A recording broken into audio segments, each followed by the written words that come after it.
They would spend 40 years in the desert, the Israelites would, slowly making their way to Canaan. Many of the Israelites would never get to see the land because of their rebellion and disobedience. But God always keeps His promises. He would lead them, guide them, and protect them throughout their entire journey. As the Israelites' food supplies started to run out, they began to fear where their provisions would come from again. Again, they forgot that the mighty God who delivered them from Egypt would surely provide. One of the miracles God did for the Israelites was to provide them with plenty of food.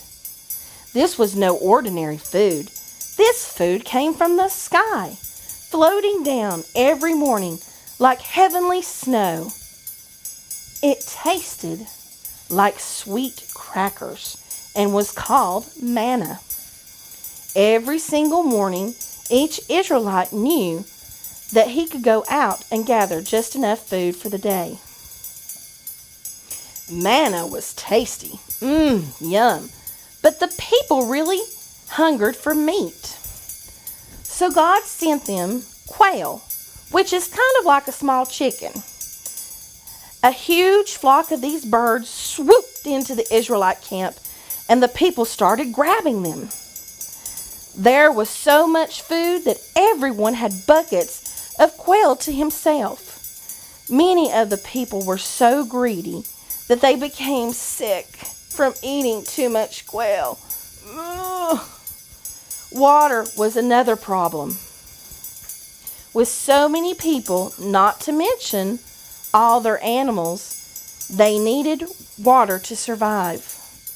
More than once during their wilderness wanderings, God gave them water in a special way. One time, God simply told Moses to touch a rock with his staff. Instead, Moses was so angry at the complaining Israelites that he did not only hit the rock, but he did it twice. When he did, water gushed out, providing a river of clean, pure, refreshing water for the whole nation to drink. God's guidance and protection resided with the Israelites, and He gave them victory. As the Israelites traveled through the land, the neighboring nations became angry. They did not want the Israelites traveling near their territory, so they came out to fight them.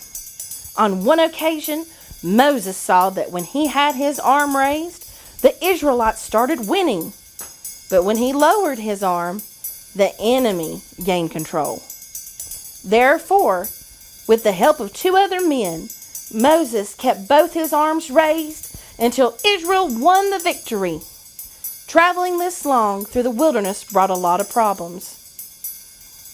They would continue to wander through the wilderness for 40 years.